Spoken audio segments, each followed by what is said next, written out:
Assalamualaikum warahmatullahi wabarakatuh. Apa kabar semuanya? Mudah-mudahan sehat selalu. Baiklah, saya ingin menjawab sebuah pertanyaan semalam ya, sehubungan dengan viralnya pernikahan beda agama di Semarang.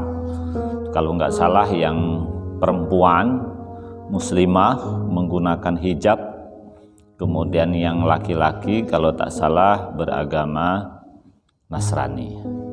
Tentu saya ingin menjawab, bukan berarti saya orang yang tidak toleran. Ini saya hanya menjawab pertanyaan dari berbagai macam sisi. Yang pertama, status hukum menikah beda agama, baik hukum agama maupun hukum negara tentunya ya. Yang kedua, apakah nikah beda agama itu bisa dicatat? Kemudian yang ketiga, sebenarnya orang yang masuk Islam kemudian di tengah jalan pindah agama lain, itu status hukumnya bagaimana? Kemudian yang terakhir, baik kita yang tidak ingin menikah beda agama, keluarga kita, apa langkah-langkah antisipasinya? Saudaraku dimanapun Anda berada, sebenarnya pernikahan beda agama yang terjadi di Semarang itu kemarin ya, dan tentu daerah-daerah lain juga, para ulama sudah sepakat, Majelis Ulama Indonesia, Nahdlatul Ulama, dan Muhammadiyah, dan organisasi-organisasi besar Islam lainnya, para ulama hampir mayoritas, kalau tidak disebut 100% ya 90% ya, menikah tidak boleh dengan orang yang beda agama. Suami istri itu nggak boleh. Kita bisa baca dalam Al-Quran surat ayat yang ke-221. Jadi menikah dengan orang musyrik itu sesuatu yang dilarang. Malah Allah menjelaskan ya, kita lebih bagus menikah dengan wanita yang beriman walaupun tidak cantik, hitam legam, yang penting tidak musyrik. Intinya menurut agama clear, menikah beda agama tidak boleh hukumnya. Kemudian menurut negara bagaimana? Kalau menurut negara ya sudah jelas dalam undang-undang pernikahan kita ya, pernikahan bisa dilaksanakan berdasarkan keyakinan agamanya masing-masing. Loh, Islam menyepakati berdasarkan dalil akli dan dalil nakli, menikah beda agama itu tidak boleh lah. Agama saja, negara saja mengatur menikah harus berdasarkan agamanya masing-masing. Berarti sebenarnya negara pun mengakui hukum agama itu harus diikuti. Jadi clear sebenarnya ya, nikah beda agama menurut negara juga tidak boleh, agama juga tidak boleh. Makanya kalau kita nikah di KUA mensyaratkan KTP harus satu agama. Jadi kalau salah satu agama masih beda, silahkan masuk Islam dulu.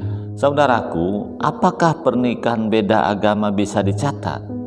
Ternyata Mahkamah Agung sudah mengeluarkan keputusan ya, pernikahan beda agama bisa dicatat di catatan sipil, bukan di KUA. Kalau di KUA pasti tidak boleh ya. Kalau di KUA itu mensyaratkan KTP itu sama ya. Berarti bisa dicatat di catatan sipil dengan melalui putusan pengadilan. Karena menurut Mahkamah Agung, catatan sipil itu tugasnya mencatat, bukan mengesahkan. Jadi yang mengesahkan tuh ya agamanya masing-masing, tetapi catatan sipil akan mencatat pernikahan orang beda agama itu setelah mendapatkan putusan pengadilan. Karena hukum tertinggi kita ini kan adalah pengadilan. Jadi intinya nikah beda agama hanya bisa dicatat di catatan sipil. Ingat, catatan sipil bukan mengesahkan pernikahannya, hanya mencatatnya. Catatan sipil itu jangankan orang menikah beda agama, orang yang lahir tanpa bapak, artinya tidak jelas siapa bapaknya, mungkin pernikahan yang tidak baik, artinya hasil zina, bisa dicatat status anak kok. Walaupun bin ke ibunya, belakangan sudah boleh bin ke bapaknya, ya dengan catatan membuat syarat pertanggungjawaban mutlak dan siap membiayai anak itu. Selanjutnya sebenarnya saya juga agak heran atau perlu klarifikasi dengan Pak Nurholis yang menurut pengakuannya yang wanita itu mungkin ya yang terus berkomunikasi dengan beliau selama 2 tahun tentang konsultasi bagaimana menikah beda agama. Dan itu sama dengan saya juga kan sama-sama konselor pernikahan. Apalagi tinggal saya di Kota Batam, terlalu banyak di Kota Batam ini agamanya multifungsi. Apalagi banyak orang luar negeri yang Singapura, Filipina, Amerika, Australia, Korea, segala macam. Baik mereka yang tetap berada di luar negeri maupun yang tinggal di Batam ingin menikah dengan kita. Mungkin menjadi istri simpanan atau istri yang sebenarnya. Dia ingin tetap bertahankan agamanya. Itu konsultasi terus dengan saya. Tapi kalau sebatas konsultasi, welcome. Nasihat biasa, kan itu hari-hari tugas saya. Tapi kalau harus saya jadi wali, harus saya jadi saksi, bahkan tukang doa pun saya tolak habis-habis. No way. Kenapa? Kalau saya bersedia menjadi wali, tidak ada dasar hukumnya. Kalau saya bersedia menjadi saksi, berarti saya telah turut menyaksikan orang-orang yang melakukan perbuatan yang melanggar akidah atau orang-orang yang tidak berbuat kebajikan. Maka saya tidak ingin nanti dia berjima pun zina, maka saya pun mendapatkan dosa. Atau nanti ketika dia jima, ya itu kan sama dengan zina, maka saya pun turut menanggung dosanya juga. Maka kalau saya tidak mau, tapi saya belum tahu apa alasan Pak Nurholis kok menurut berita bersedia pula menjadi saksi, karena katanya pernikahan itu akan dilangsungkan di 2 tempat. Yang pertama mungkin di gereja, yang kedua di tempat mempelai wanita. Nah, yang menikah di tempat mempelai wanita ini pun gimana cara melangsungkannya? Ya, apa akad nikah seperti biasa? Apakah bisa orang tuanya menjadi wali? Kan tidak bisa juga. Nggak tahu, kalau sekedar doa lah ya, itu boleh-boleh saja. Tapi kalau untuk akad nikah kan beda agama. Memang kita harus hati-hati menikah beda agamanya. Saudaraku, ada satu hal lagi ya yang harus kita perhatikan ya. Kalau pernikahan beda agama yang ada di Semarang atau tempat-tempat lain, menurut saya lebih fair, lebih bertahan, terkesan tidak menipu, bertahan pada agamanya masing-masing, dan itu terbuka sebelum nikah. Oke? Walaupun itu salah, menurut saya jauh lebih baik. Lo yang tak betul ini penipuan kelas kakap ya. Demi menikah dengan orang beda agama, dia rela pura-pura masuk ke agama orang itu yang sebenarnya tidak ingin masuk agama itu, atau masuk dulu dalam hitungan bulan dia pindah ke agama semula. Pada intinya saudaraku, pernikahan beda agama yang ada di Semarang itu jauh lebih gentleman daripada pura-pura masuk Islam atau pura-pura masuk agama lain yang pada akhirnya juga akan kembali ke agama semula. Nah, oleh karena itu siapapun yang menikah dengan orang yang mu'alaf, pastikan dulu dia muslimnya muslim sejati dulu. Ya, minimal bisa baca Al-Quran. Ya, walaupun tidak 100%, bisa memahami hukum Islam yang dasar. Kemudian yang ketiga, ya, bisa melaksanakan sholat 5 waktu. Maaf, terlalu banyak non-muslim masuk ke Islam, pura-pura masuk Islam, atau masuk Islam imannya belum kuat. Setelah masuk Islam, dia balik ke agama semula. Ingat, dalam hukum agama ya, ketika seseorang masuk Islam menjadi mu'alaf, kemudian melangsungkan pernikahannya, ya, setelah akad nikah dia pindah ke agama semula. Bagaimana hukumnya itu? Dalam Islam ketika pasangan, salah satu pasangan ya, pindah ke agama lain atau murtad, secara otomatis pernikahannya batal. Sama kan? Kalau yang di Semarang lebih fair, dari awal bertahan pada agamanya masing-masing. Tapi terlalu banyak penipuan yang cowoknya masuk Islam dulu, setelah masuk Islam balik lagi dia. Begitu juga sebaliknya, Yang perempuan masuk Islam dulu, setelah masuk Islam lama-lama kabur dia, balik ke agama semula, dan anak akan dibawa dia. Jadi saya berharap kepada siapapun yang mualaf sebelum akad nikah, kalau memang niatnya mau nikah ya, pastikan Islamnya bagus dulu. Khusus kepada yang laki-laki, wajib khitan dulu. Ini sebagai ujian. Ini jangan-jangan menjelang akad nikah, nanti malam akad nikah, pagi ini masuk Islam, khitannya kapan? Jadi usahakan wanita yang mau menikah dengan seorang laki-laki mualaf, pastikan satu, ngajinya baik dulu, bisa baca Al-Quran dulu, kemudian ya dia bisa melaksanakan sholat sehari-hari minimal. Yang keempat, sudah dia khitan. Sebab ketika salah satu pasangan pindah ke agama semula atau murtad, maka ketika masa iddahnya habis, maka otomatis bukan lagi suami istri.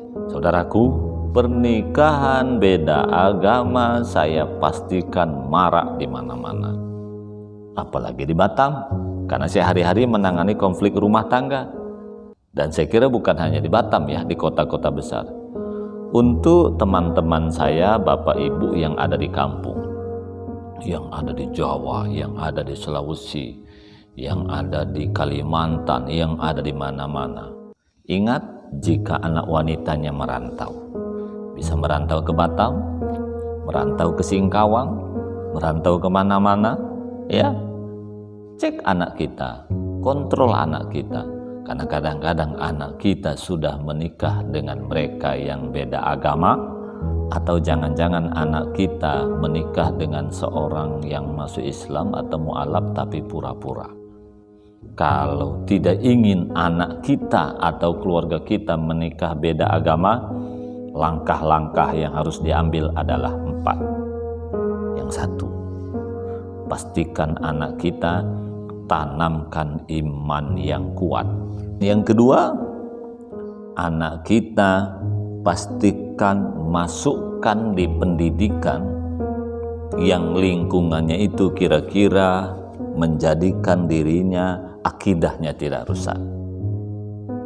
Misalnya seperti pondok pesantren, atau sekolah-sekolah yang berbasis keagamaan, atau sekolah yang berbasis bukan keagamaan tapi ada temannya yang mengontrol, ada keluarga yang mengendalikan, ada guru yang terus membimbingnya, mengontrolnya. Karena pada akhirnya lingkungan itu sangat menentukan. Silahkan di mana saja, yang penting ada yang membimbing, ada yang mengontrolnya. Kemudian yang ketiga, hati-hati pergaulan sehari-harinya, dengan tetangga, dengan teman-teman sekolah, dengan teman kerja, dan segala macamnya.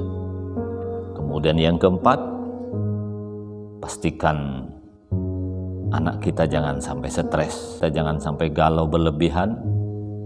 Misalnya putus cinta, misalnya gini ya, maaf, pacaran walaupun itu tidak boleh, selama ini mencintai yang satu akidah, lagi ganti lagi, gagal lagi, ganti lagi, gagal lagi, ganti lagi, stres dia, ternyata menikah dengan satu agama tidak baik, maka dia akan pindah ke agama lain atau menikah dengan agama lain. Saudaraku, pelajaran penting yang pernikahan beda agama di Semarang ini dan juga banyak terjadi di mana-mana, bahwa apa yang terjadi pada mereka bisa terjadi pada keluarga kita. Kemudian ada yang bertanya kepada saya, bisakah orang menikah beda agama itu masuk surga? Ya, tentu jawaban saya, perkara masuk surga itu satu, itu urusan Allah Subhanahu wa Ta'ala. Tapi saya ingin berikan gambaran begini ya, menikah beda agama tidak menjadikan kita murtad. Saya ulangi, menikah beda agama tidak menjadikan kita murtad, artinya tetap muslim. Nah, zina itu adalah salah satu dosa besar. Orang yang masuk surga itu bukanlah orang yang baiknya 100%. Orang yang masuk neraka bukanlah orang yang jeleknya 100%. orang yang masuk surga itu yang kebaikannya lebih banyak daripada kejelekannya. Nah, ketika kita nikah dengan beda agama, apa konsekuensinya? Salah satunya adalah akan jima, bukan? Akan hubungan suami istri, bukan? Kalau menikah beda agama itu hukumnya tidak sah dalam agama. Berarti sama dengan zina. Kita tahu kan, zina itu adalah salah satu dosa besar. Kalau katakanlah seminggu itu 3 kali jima, berarti 3 kali zina. Bisakah masuk surga? Bisa. Kalau zina terus dilakukan, misalnya kan, tapi perbuatan baik terus dilakukan, rajin sholat, baca dan seterusnya, pokoknya perbuatan baiknya tidak putus-putus, sehingga lebih banyak baiknya daripada tidak baiknya. Tapi menurut saya itu sangat berat. Apalagi kesulitannya menikah beda agama. Nanti lahir anak kita ikut siapa? Ikut agama bapaknya yang non muslim, atau ikut ibunya yang muslim, atau ikut ibunya yang non muslim, atau sebaliknya. Saudaraku, bukankah kewajiban orang tua menanamkan akidah kepada anak? Ketika orang tua begagal menanamkan akidah kepada anak, siapa yang dosa? Orang tua. Bukankah kewajiban orang tua memastikan anaknya beriman? Ketika anaknya tidak beriman, siapa yang dosa? Orang tua. Makanya dalam agama ya tidak boleh menikah beda agama, karena akan susah kita mengendalikan anak itu nanti. Dan juga negara melarang. Mungkin ada yang bertanya, loh, menikah dengan ahli kitab kan boleh? Nah, bagi khusus yang menyatakan boleh, catatannya adalah 2. Yang pertama, yang boleh itu yang laki-lakinya muslim, yang wanitanya ahli kitab. Ahli kitab itu adalah Yahudi dengan Nasrani. Itu 1. Yang kedua, ingat, ahli kitab yang dimaksud Yahudi dengan Nasrani itu masa lalu. Sekarang menurut Majelis Ulama Indonesia dan menurut para ulama, Nasrani sekarang, Yahudi sekarang, karena sudah merubah kitab dari aslinya, maka tidak lagi disebut ahli kitab. Saudaraku, apa yang saya sampaikan ini bukan berarti saya intoleran, bukan saya tidak suka agama lain. Ini kan persoalan akidah. Saya hari-hari kan juga bergaul dengan non-muslim, apalagi saya pegawai Kementerian Agama. Hari-hari saya biasa ngopi, makan sama-sama, ngobrol sama-sama. Dan ayah saya juga berasal dari Jogja. Saya juga banyak keluarga non-muslim, tidak ada masalah. Ya, tapi dalam hal pernikahan harus satu akidah. Kenapa? Kalau tidak satu akidah, pertama dosa, yang kedua juga susah akan membina anak, yang ketiga juga susah akan menyatukan persepsi membangun masa depan hidup. Saya berharap yang sudah terlanjur menikah beda agama, ya segera perbanyak istighfar, segera berbanyak doa, mudah-mudahan Allah Subhanahu wa Ta'ala memberikan jalan yang terbaik. Demikian, mudah-mudahan pelajaran yang viral ini jadi pelajaran kita semua. Mudah-mudahan kita semua terselamatkan keluarga kita dari bencana pernikahan beda agama. Saya kira itu cukup sekian. Wassalamualaikum warahmatullahi wabarakatuh.